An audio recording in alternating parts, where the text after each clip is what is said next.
It's the Infinite Podcast.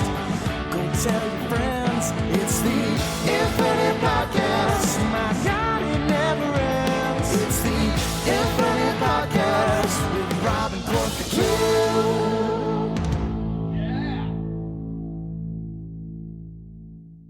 Hello, everybody, and welcome back to the Project Infinite Podcast, the podcast covering the infinite and ever-expanding multiverse of fandom for movies, comics, TV shows, video games. I don't need to do the whole intro. This is a part two. It's a part two of our Comic-Con Deadpool Wolverine podcast. Last week on the Project Infinite podcast. So if you haven't heard, we did a full, about an hour and some about all the stuff on Comic-Con, mostly revolving around the Marvel stuff, but we also talked DC, Invincible, The Boys, and some other things. So obviously the thing coming out of Comic-Con was Robert Downey Jr. returning as Dr. Doom, so we had so many thoughts on that. But this part two of this podcast is our official review of Deadpool and Wolverine, which were released the same freaking weekend.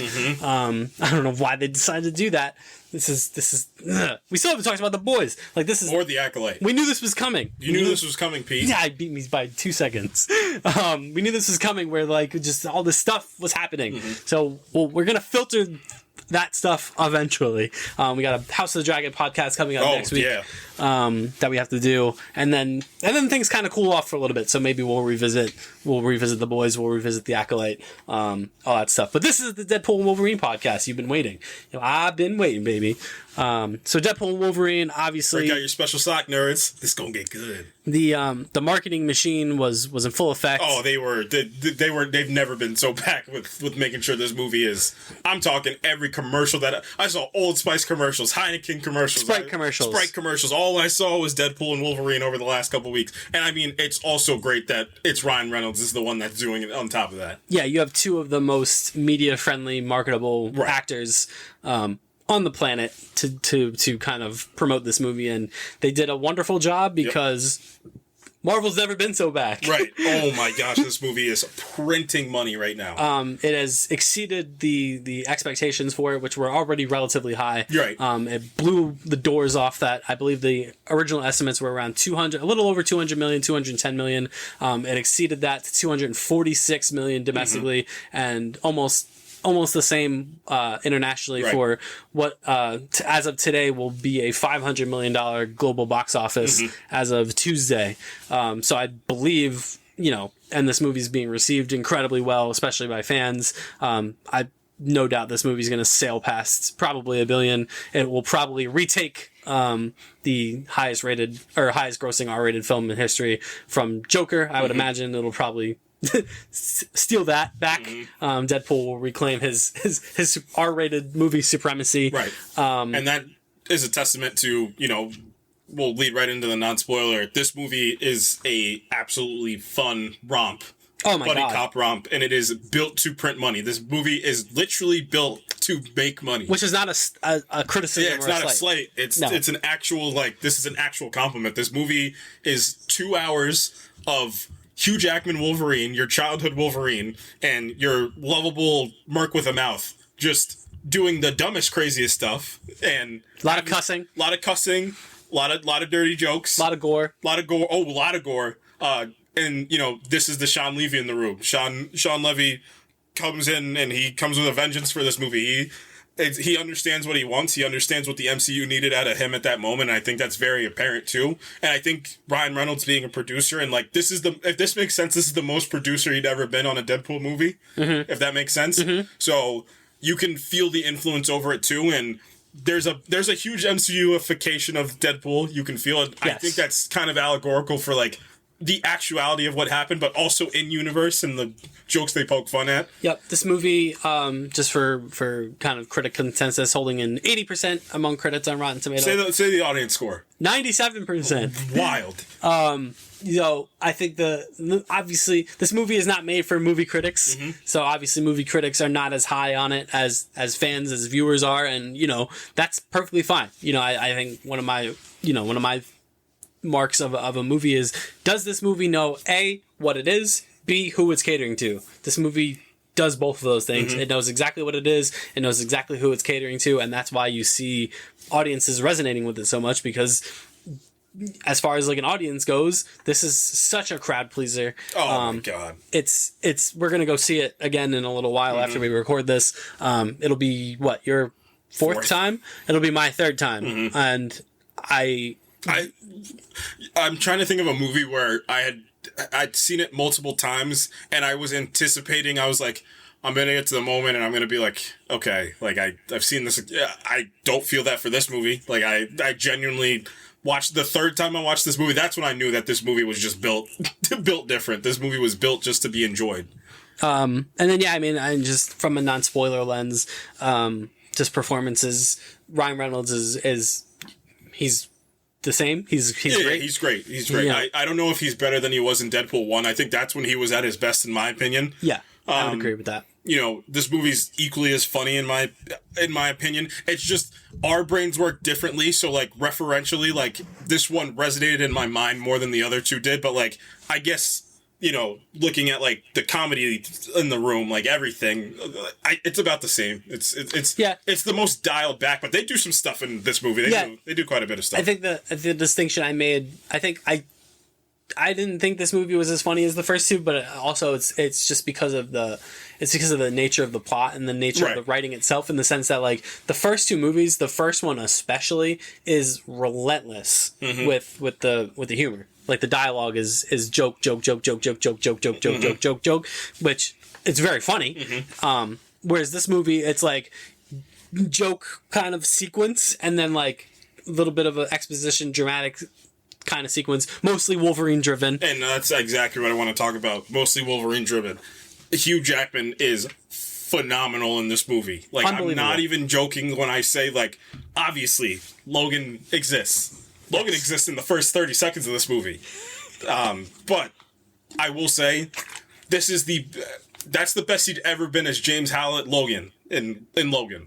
This is the not even remotely close to best he's ever been as Wolverine in these movies. It is not even, and you would think, and it does come out of the action and the suit, whatever you want to say, but his performance, like, I was sitting there and there's a specific sequence that I want to talk about that comes in the middle of the movie where it's like, it's wrapped around comedy and like a very like gimmicky fight, a really great fight by Sean Levy, but like a very gimmicky fight.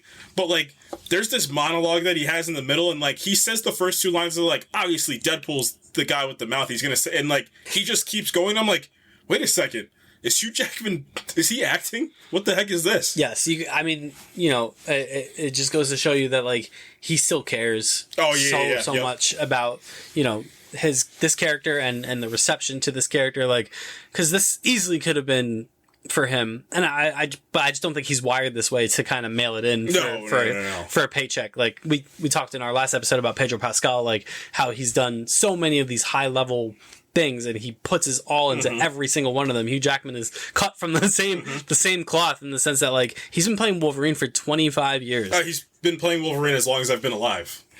I don't like that. And he's as good as he's ever been in terms, like I think you said it perfectly. Like, Logan is the best he's been as Logan, but as Wolverine, like the superhero, this is you couldn't ask for better. Right, and as the comic book character of James Howlett, Logan, Wolverine, it's not even close. Like he is dialed to a point where I didn't even think it's possible. And, you know, it's letting dramatic actor, you know, Hugh Jackman play. Like, it's letting him be like, listen, and it's a perfect counter, too, because, again, it is like Trains, Planes. It's like, you know, it's, why am I forgetting the one with Eddie Murphy and, you know what I mean? It's Dr. Dolittle. Right. It's your... No, that's Robert Downey Jr.'s Dr. Dolittle. Oh, no. That's Dr. Doom's Dr. Dolittle. But he's dangerously good in this movie. He's so good. Like, I can't wait to go rewatch this movie in a little bit because I get to see Hugh Jackman again. And it's not the crowd pop moments. It's not the suit. It's nothing like that. It's because he's so freaking good of an actor. And, you know, I'm, again, non-spoiler bit about just the action in this movie, the Wolverine action in particular. Woof. I think I said this to you when we left our viewing when we went together was, you know, what I retroactively didn't realize about the X-Men movies and about the Wolverine and all that stuff is how clean the Wolverine action sequences were. You know where you get that the most? In the Wolverine. That's where you get it the most, where it's like he's still doing super cool stuff, and I think the Wolverine is a really underrated superhero movie. But again, it's very like, man gets claws that he has to hold on set. Yeah. And swings them versus he is a feral animal in this movie. I love the Wolverine action directing in this movie. Like, just let him be a feral maniac. Like, there's no kind of nuance to his fighting style. But you know what? I'll actually disagree with the nuance piece, because I do think he's developed it over time, and it's a line that he throws out of like, I've been alive for 200 years. Like, he has developed a little something. You could tell, like, train with the X-Men, like, he has if this universe is the same, like, a little bit of spy days on top of that, like, but at the end of the day, this guy has one speed. Yeah, and that's animal. That's it. And it's, we saw it, and I also retroactively love the fact that X-Men 97 came out, because you get that episode where Wolverine and Nightcrawler are fighting the Prime Sentinels. The Prime Sentinels, and Wolverine is just a maniac. And then the same thing in the next episode where he goes after Magneto. Like, all right, I'm glad we're not talking. Like, it's time to let's fucking go. Right. Like, like that's Wolverine's attitude. Like, I'm coming at you. Like, and that's what I love. What he does in this performance in regards to that, like, he has one speed. Like, we're going. Like, I'm coming at you. Like, this is it. And it's just remarkable, man. It really is. And then other non-spoilery performances. Emma Corrin, I think, was really, really, it was a really underserved kind of performance. It's one that's going to be lost in the cards, but it's one that's going to be remembered in my heart. Like, I think she's such, like, I think she teeters the line between cackling villain and, like, actually menacing threat. The only thing I wish I got out of her was just a little bit more, like, backstory. Like, I know that that's the point. She doesn't have a backstory. That's the whole point of this movie. Like, she was there since the TVA put her there. Sorry I guess we're diving into spoilers, but no, it's okay. Right. No, I agree. I think because it's a Deadpool movie and it's the kind of movie that it was, any more kind of like about her backstory, like, it would have just been unnecessary, because it's kind of like the first two movies, like the first two Deadpools, like, the villain doesn't need to be overcomplicated for these movies. Like, not every movie needs a complex, especially Ajax. He's supposed to be a caricature of a villain. He's not supposed to be an actual villain. This guy's been getting kicked around for like 3 weeks now.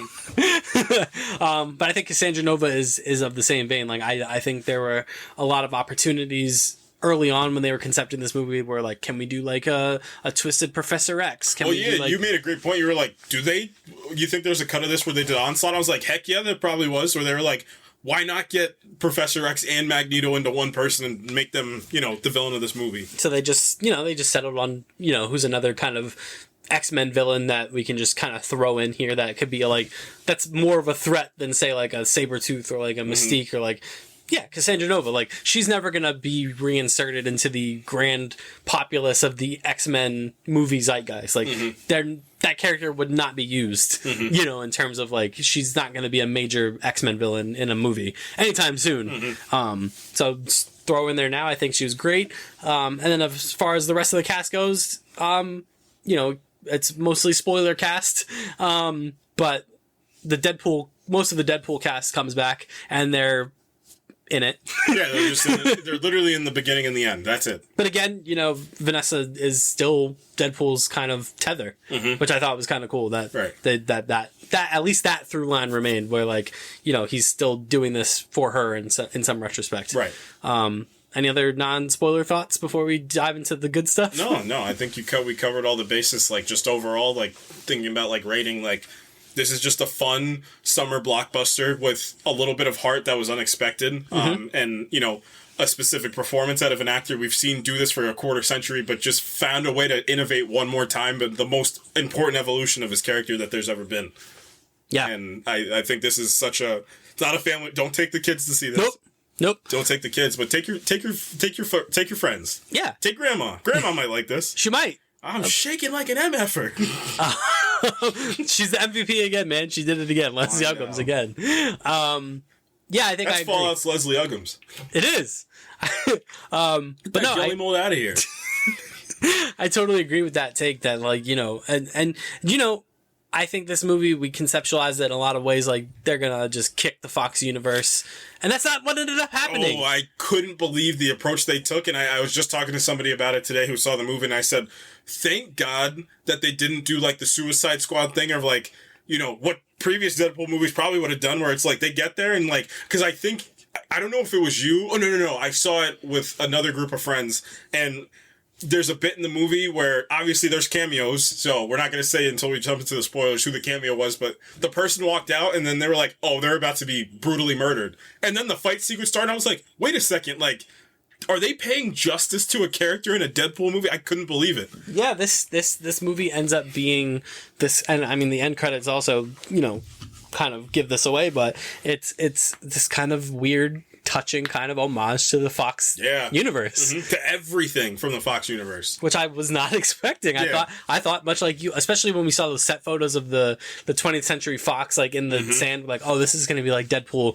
Deadpool kills the Fox universe and everyone's going to be like a gag character, and like they're going to bring in, you know, A, B, C, and to just get annihilated and made fun of, and that's not what happened. And I was pleasantly surprised by that. So I guess from here on out, full spoilers. Do we just want to hit the cameos just off rip? Yeah, just so we can talk plot right after them. Happy Hogan. Let's do these in order. Yeah. Happy Hogan is in this. That was a fun one. I really appreciated. Yeah, that was cool. It's such a solid way, because obviously you can't use Robert Downey Jr. He was too busy being Dr. Doom. But obviously it's such a good touchstone because of how integral Happy is, without you realizing that Happy's integral to like the overall plot of like the MCU as a whole.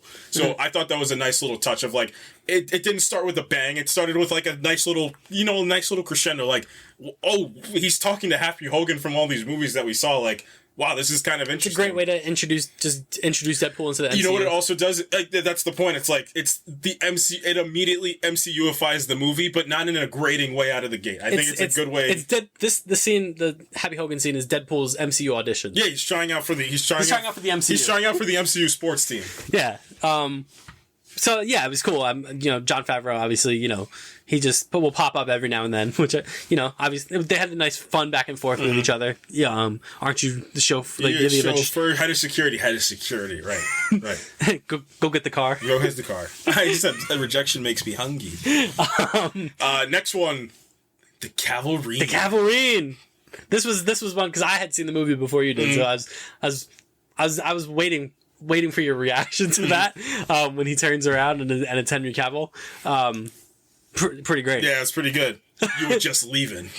I said, look, man, what? Come on. It was one line. Just like Wolverine said, or just like Deadpool said, we'll treat you better than those MFers down the street. He did the Mission Impossible. Yeah, he loaded the claws up and punched them across. I love how this Wolverine is also not Henry Cavill. I mean, yes, but like Wolverine in this movie also is much more comic accurate. Like, he has... Boy, is he. Yeah. He has bone... He has metal adamantium. Of course he has super strength. Yeah. But no, look, it was one line of dialogue, but I can't say I wasn't intrigued. Now, does this count as a cameo? What? 5'3" Wolverine. Does this count as a cameo? Yeah, the variants, the Wolverine variants, I guess are cameos in their own right. Comic accurate Short King Wolverine is in this. The most one that was likely to join Deadpool and whatever shit. He should have just taken that Wolverine. I mean, it was fun in the sense that, like, it shows you, like, not everything needs to be comic accurate, right, folks. Like, this looks silly. Like, right. like who's asking? And he gets out of the chair like it's like a high chair. Like, I'm 5'3", like, in real life. Like, I could not be Wolverine. Like, sure you could. I disagree personally. We got Age of Apocalypse Wolverine. Yep. With the bodysuit and the crazy hair and the crazy hair. Yep. We got Old Man Logan. Yep. Like actual Old Man Clint Logan. Eastwood, Old Man Logan. Yeah, with the shotgun. Yep.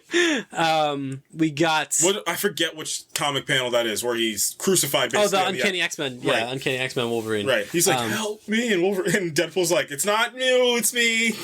We got brown suit Wolverine. Yep. Classic Wolverine. You fight the Hulk in this one. Next cameo is the Incredible Hulk stock footage from MCU. I am Marvel Jesus, you dull creature, and I will not be... Boom! Boom, you looking for this? We're fast-forwarding a little bit. because there's not really cameos for a little while. Sabretooth, which we knew this was spoiled for us. Sabretooth, Pyro, and Toad. Yep. Yep. Dealt with. Sabretooth gets dealt with, yeah. Right. Which I thought was pretty... Man, I don't know if they asked him, and he probably said no, but it would have been fun to see Liev Schreiber back as Sabretooth. I just think it would have been even funnier if you put him with the original recipe Toad and Pyro, but it's also Liev Schreiber that's there. Something about that would have made that infinitely more funny. And weirdly enough, like, just kind of like a side bit, like, I feel like this movie could have used a couple more cameos, to be honest with you. Like, I feel like I could have used some more. I still think some cameos were cut. I agree. Which, similar scene, Chris Evans is in this. He's gonna say it. Avengers, flame on! What? Wait, what? Chris Evans returns as Johnny Storm from Fantastic Four, and it was great. Chris Evans, this is his bag. And this is when the cameos started. These aren't cameos. These are minor roles in the movie. Like, they didn't just, and that's, I think, is the most important thing about this movie. It's like, these are, and this is the legacy of the Fox movies. Because I did think he died in that original, like, when Pyro saps him. Yeah, I thought they just killed him off. Right, and then, like, cut to the next scene, and he's traveling with them. I'm like, whoa! Right. Like, Human Torch. Talking about what, in theory would be Owen Griffin's, Reed Richards talking about, Reed had theories about this place of, like, like a universe where, matter would be thrown and displaced. Holy crap, like, the Human Torch is actually, like, going to be a character in this. Right. He gets killed shortly after, but, like, yep. Chris Evans, I mean, this is the role, this is the type of character you can tell Chris Evans enjoys. Right. Like, just a smart mouth, dickhead. Yep. It's the type of character that endeared Chris Evans to us in the early 2000s. Right, like, right. And it's such a nice play, like, full circle of, like, how many years he spent as Captain America, like, getting back to the roots. Yep. This is you're right, that is his bag. It is his bag. I mean, Knives Out, he's also a dick in that. Right. Yep. So, it was cool to see him back. We get some non-spoken cameos from the gang, the group. Azazel from X-Men First Class, Lady Deathstrike. Not Juggernaut. The new Juggernaut. Another new Juggernaut. You were just leaving. Miscellaneous characters from X3 that were around. Yep. Just kind of floating around. They were miscellaneous in X3 too, so it actually works out. Where was the 1-inch Spikes guy from X3? Oh, no, where's the guy that kept getting his limbs cut off by Wolverine? He's like, come on! That used to kill me when I was a kid. And then he just gets kicked in the nuts. I do wish that they could have brought in some of the X-Men Origins group. You wanted one character, and I know why. I can feel your spine, Johnny. I can feel your spine. Ah, damn, they should have got... Well, if Will.i.am was in that movie...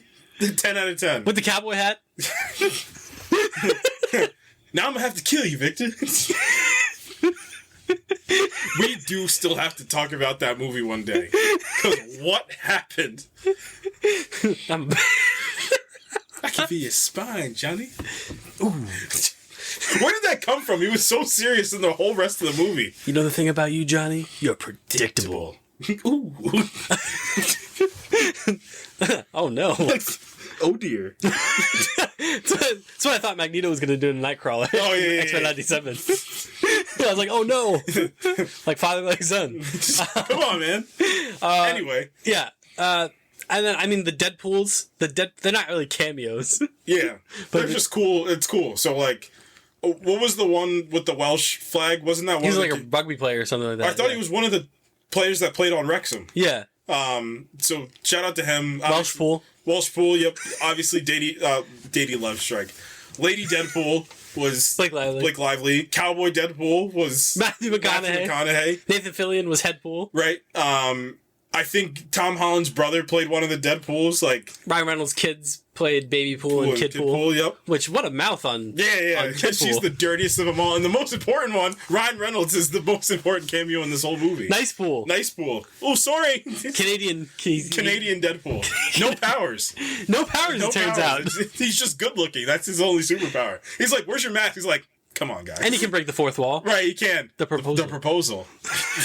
Not bad. that one got me. Yeah. He said, "What the? What are you doing?" And then we have our cameo, our group. The Anarchy Avengers, I believe they call them. Yeah. So this one was the Jennifer Garner one was reported by Hollywood Reporter. We knew she was going to be in this. I thought they were going to get Ben Affleck, and then I really thought about it. I was like, "There's no shot he would have said yes to something like that." And she was, she's good as Elektra in this. She's a pretty good actress, so you know. You could tell she's kind of like the quote unquote like leader of this kind of like underground survivor group. Right. And then, second out of the gate, freaking Wesley Snipes returns as Blade. Wild. Oh my, that one. There's only one Blade, and it's only going to be one Blade. I am in no mood, says Mahershala Ali. I can't believe this one. Yeah, I just, retarded. He said, I don't like you. You never did. You never did. And he's also good at this. He's fighting. Like, he's actually fighting. Like, Wesley Snipes is actually fighting. I couldn't believe it. Yes. And then... Yeah. The one that got me, I thought the Blade one was going to be the one. I was like, oh, shoot. Brother. Channing Tatum, finally. They call me the Gambit. Who is your voice coach to the Minions? Channing Tatum shows up as Gambit. So... This is what I knew. Well, here's the question I have for you. So, because we kicked the Flash for this, right? We kicked the Flash for the Nicolas Cage Superman thing about being too inside baseball. The difference between that and this is who's the main character of each movie? Right. Right. Exactly. You answered your own question. And B, the right. The Gambit was actually in this. Mm-hmm. Like, he was actually like a character that did things. And B, that was actually announced as a thing that was happening. Like, at Comic-Con, Channing Tatum was announced as Gambit, and it just never happened. Right. So, like, this one is not too inside baseball as opposed to, like, the Nicolas Cage Superman thing. If anything, this is like I can't believe he got his day in the sun. Like, I can't believe... And they gave him the comic-accurate suit. I was like... Yeah. I was like, what? And then this is when I think this movie jumped up a couple points for me, because it so easily, like we said, and then they kind of teased it with Chris Evans, which I told you, one of the only things, this is more of like a nitpick than an actual criticism, like what I would have given for that team to also have Chris Evans fight with them on that little fight that they had. Yeah. But, beggars can't be choosers. But anyway, Gambit walks up, in the fight sequence they have. I mean, the fourth member is also X-23. Yeah, and, they, again, going back to my point about Wolverine being kind of like the emotional tether of this movie, like, they have a Logan-esque scene with him in the woods. Yeah, you were never the right guy until you were. And then just incredible moments, incredible acting by Hugh Jackman. But then the fight sequence happens, and you're like... They call me the Gambit. They call me the Gambit. And I'm like, they're surely going to be brutally murdered within the first 10 seconds. Obviously, X-23, Wolverine, and Deadpool are going to survive. Nope. They get a full action set piece, a prolonged full action set piece. And I'm like, are they doing Gambit action sequences that we never seen in live action? It's super sick. And it's good. He's throwing cards. He's playing cards on people. Me, and I was nodding my head. I was like, I can't believe this. I was like, they're actually doing the thing. Yeah, they do. Boom, boom, boom, boom, boom. Like, he plants the cards. He's throwing the cards. Mm-hmm. He does boom. Boom. Boom. He's got the stick. Yep.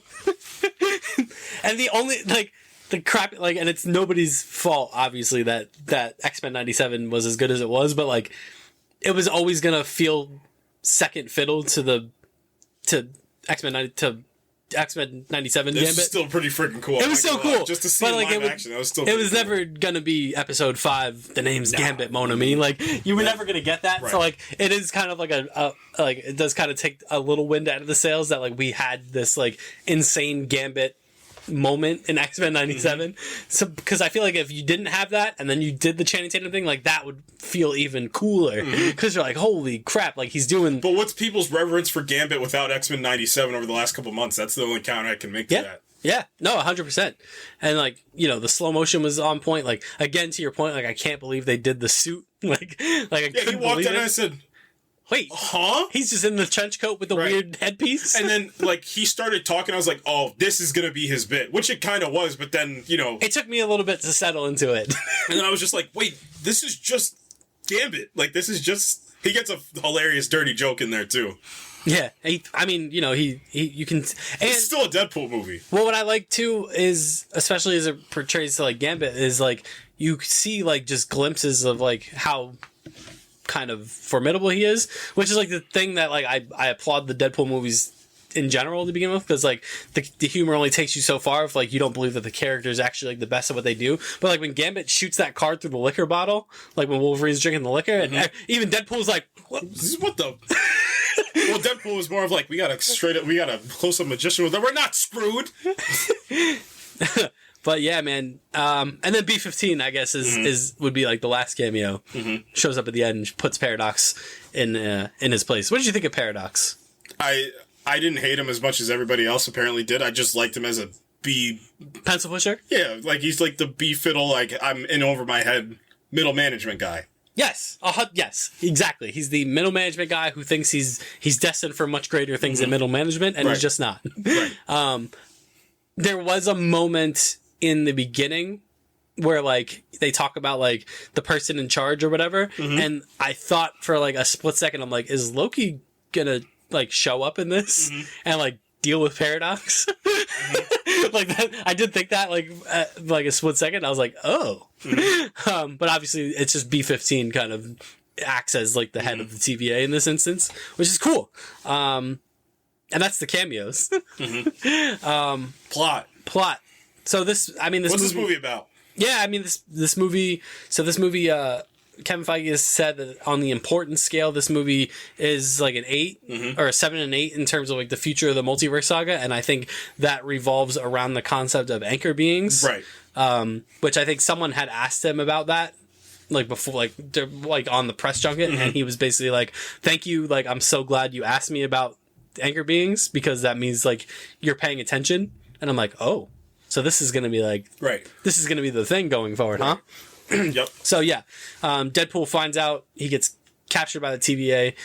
He finds out that his universe is dying because the anchor being of his universe has died. He's like, oh, like, gee, you shouldn't have. And they're like, not you, idiot, nitwit. Wolverine is the anchor being of, it's the Fox universe, right? And Tom Wambsgans is being a jerk, and he's just like, you know, it's gonna take 1,000 years for your universe to die. And Deadpool's like, great. And he's like, I'm gonna go home now. He's like, no, well, I want to do this faster because the TVA needs to learn that there's permanent solutions and that quick solutions. And I'm like, I just feel like you don't have to do any of this. I don't know what this is gonna get. He really didn't. Again, it's the middle management guy. So, you know, Deadpool's obviously like, and, you know, he tries to sell them on the fact of, like, I'm going to make you an Avenger. We're going to get you in the main 616. Now's your time to thrive. And he's like, I'm going to break your nose and just go find another Wolverine. That's where he goes in his little time traveling bend. Yep. What's this movie? What's the thing of this movie? What's the theme? Deadpool's a loser? Well, it's purpose. That's what this movie's about. This movie's about purpose. Deadpool's a loser with no purpose? Right.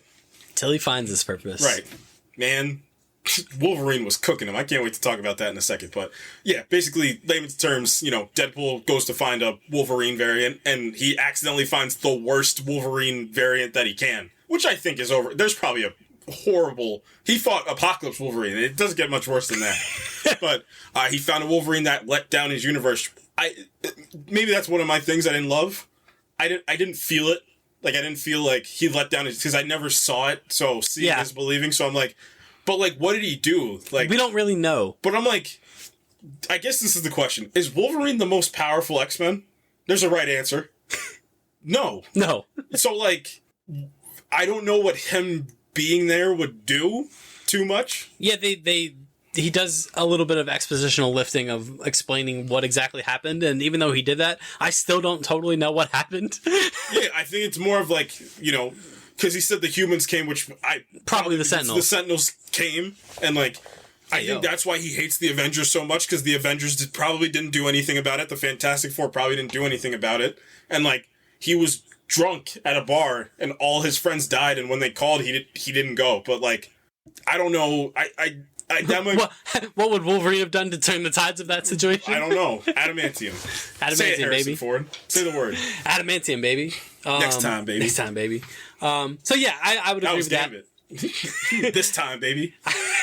I would agree with Oh that. my! What I would have given to get Terrence Howard as War Machine would have been the best thing ever. That would have been awesome. Anyway, obviously, he pulls in this Wolverine.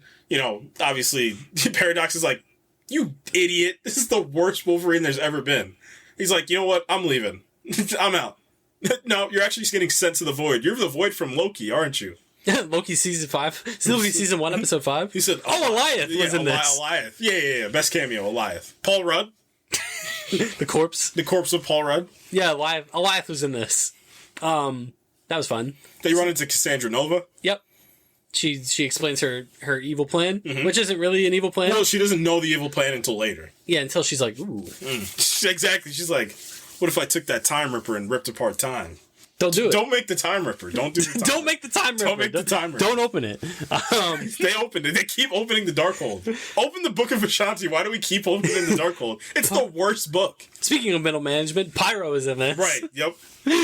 Also middle management. Yeah. He's villain middle. He's always been villain middle management. Yeah. So he shows up, he betrays Cassandra Nova at the behest of Paradox, and that's where she gets her idea to be like, "Ooh, actually, what if I just destroyed the universe?" Right. Until everything was the Void. Right.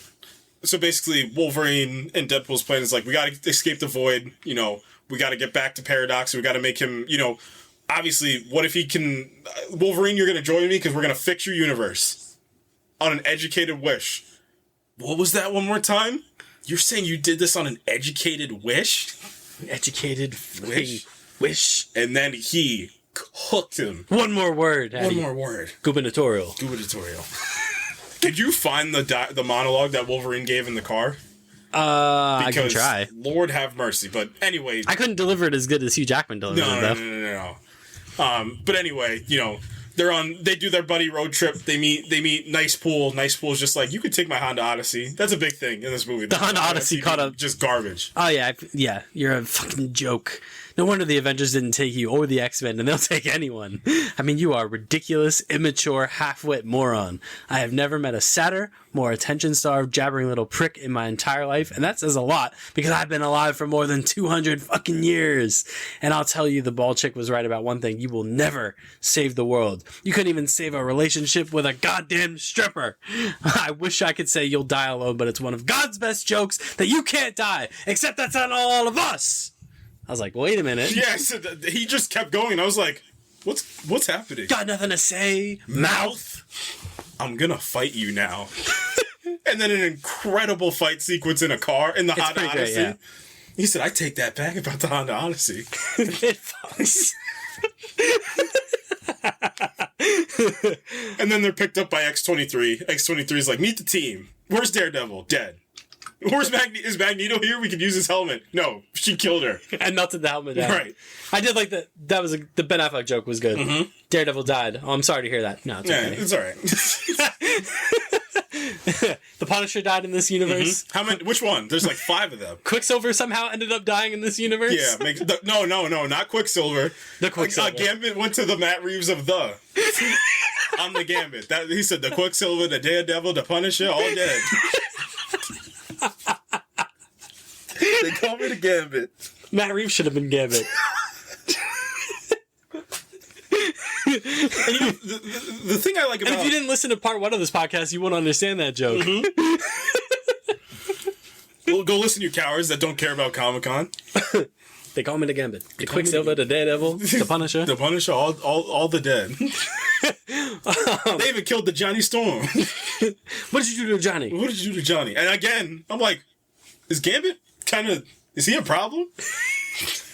I do like that running bit, too, of Deadpool being blamed for Johnny Storm's death. And then we find out, to just go right into the post-credit scene, Deadpool wasn't lying. Johnny wasn't. It's the best thing about that Chris Evans being John. And then I thought about it after, and I'm like, wait a minute. Johnny Storm always has been that person that would go that far. Chris Evans, your Boston is showing. Right. Juggernauts. For those of you who are expecting a big Marvel earth-shattering post-credit scene, you shouldn't. You should have learned from the first 2 Deadpool movies that Deadpool post-credits... We don't do that here. The Deadpool post-credit scenes are mostly nonsense. But they get the team together to fight. they're going to raid Cassandra's thing so that they can go home. Get their ending. Yep. Legacy. Shout out Blade. Thought you were retired. Retarded. They said, I don't want to get canceled again. Cassandra Nova has a sling ring that she pried off the corpse Well, of... Pyro, and you find out Pyro is working with Paradox, basically, because you find out that they put Cassandra Nova in there. When she was a baby. When she was a baby, yep. Man. I'm just going to put this here. I'm just going to put this here and leave it. It's stupid powerful, but I'm going to leave it. She's a proper psychopath.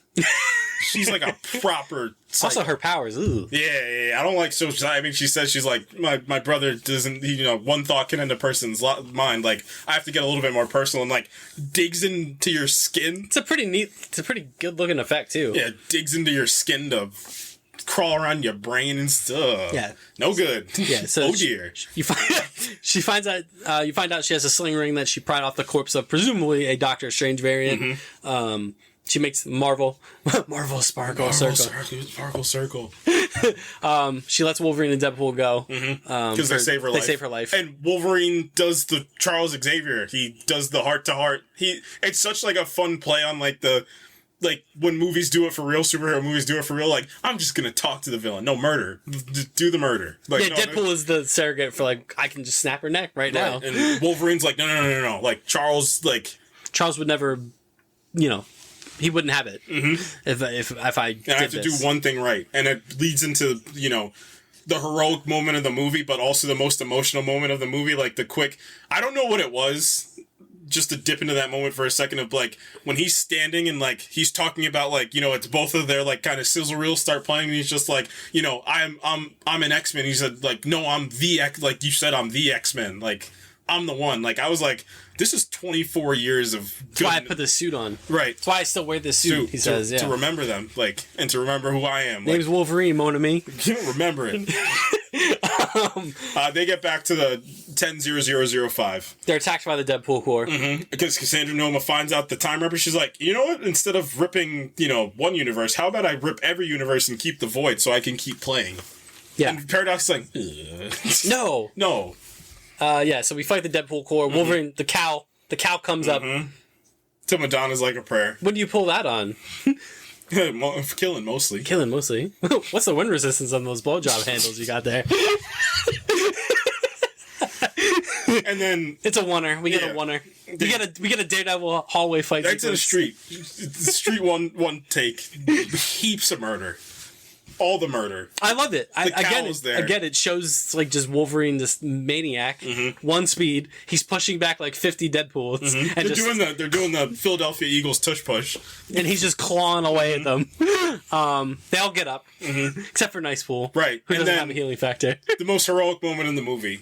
Peter Poole shows up. He's like, every universe is Deadpool has a Peter. Peter. And then heroic moment happens. Heroic moment comes. They do the third act exposition before the big explosion happens. Like, you have to get to the center of the thing to do the thing, and they're just like, you have to get the antimatter and the matter to collide into one. The Monitor said, "What did you say about antimatter? Look at that antimatter you got over there. You'd be ashamed if somebody took it." So you find out that to stop the Time Ripper, you have to join the antimatter and matter particle cannon things, but you will die. You will die. You will die. You'll be murdered promptly. Not for Deadpool and Wolverine at the same time. Well, Wolverine with the mask on in the hallway, that was the best it looked in. I was like, oh my, it looks so good. Leave the mask on the whole time. Not that you're not a beautiful man, Hugh Jackman. Right. Keep the mask on. But keep the mask on. It says 2020. Keep the mask on. Anyway. Mask up. Mask up. Anyway, yeah, Deadpool makes the sacrifice. Deadpool's like, you know what? I'm gonna do the sacrifice this time.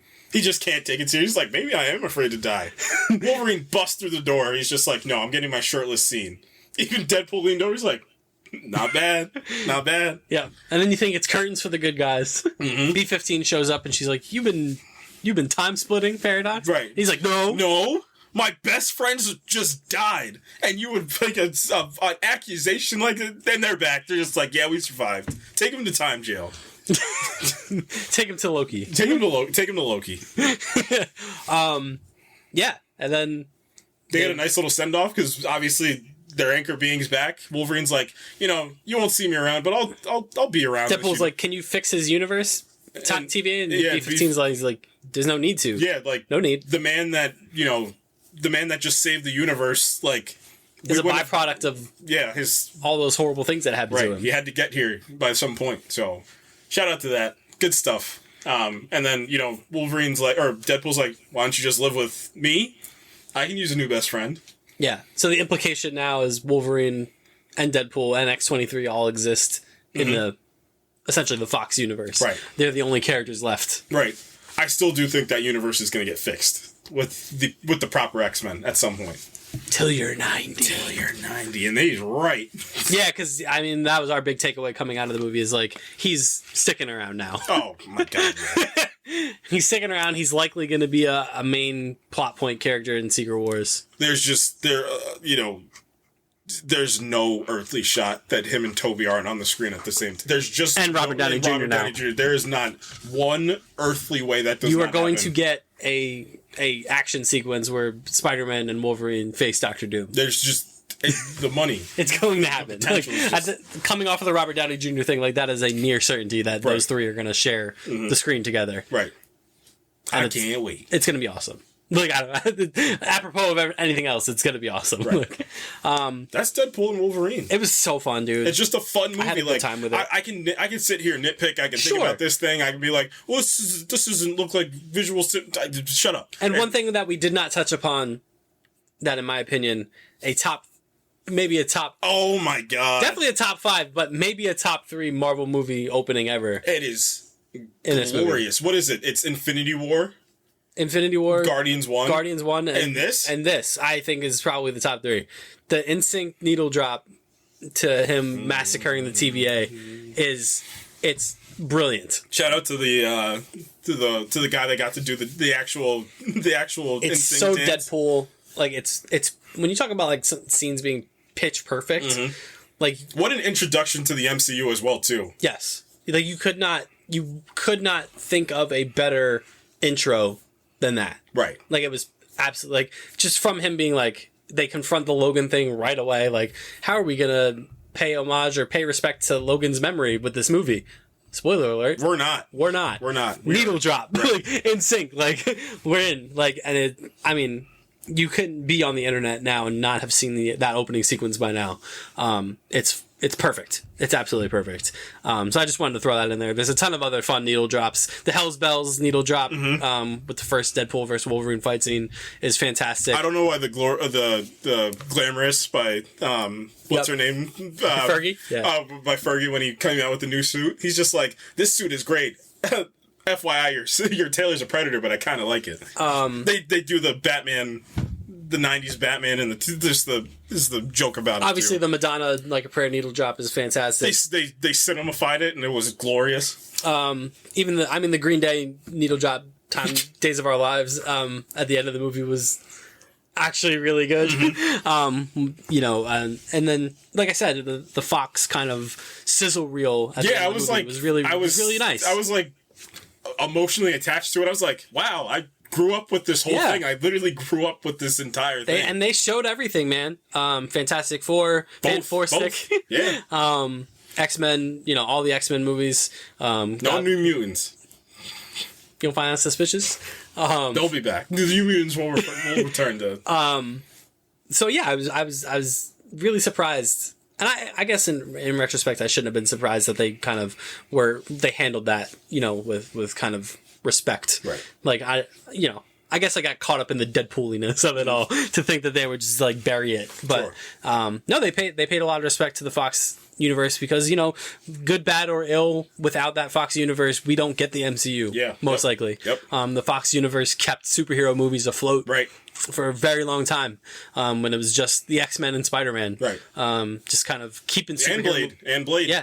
Blade was it's the first, really the first. Grand happy of this whole thing, and I'm glad that I'm happy for Jennifer Garner, Wesley Snipes, Channing Tatum that their character point was they wanted to matter and they wanted to get their ending, and if that's the last we ever see of those characters, like cool, like they got kind of closure. It will be for Blade because there's only ever going to be one Blade.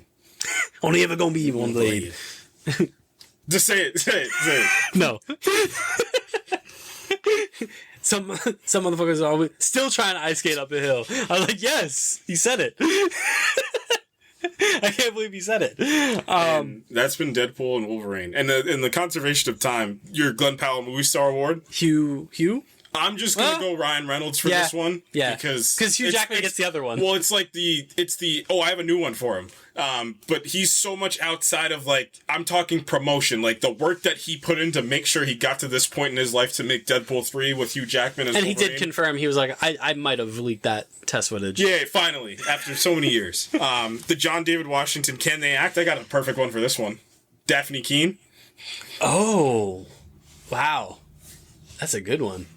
I was going to say Channing Tatum. But I'll leave it. The Denzel Washington They Can Act Award. It's Hugh Jackman. Hugh Jackman, yeah. He can act.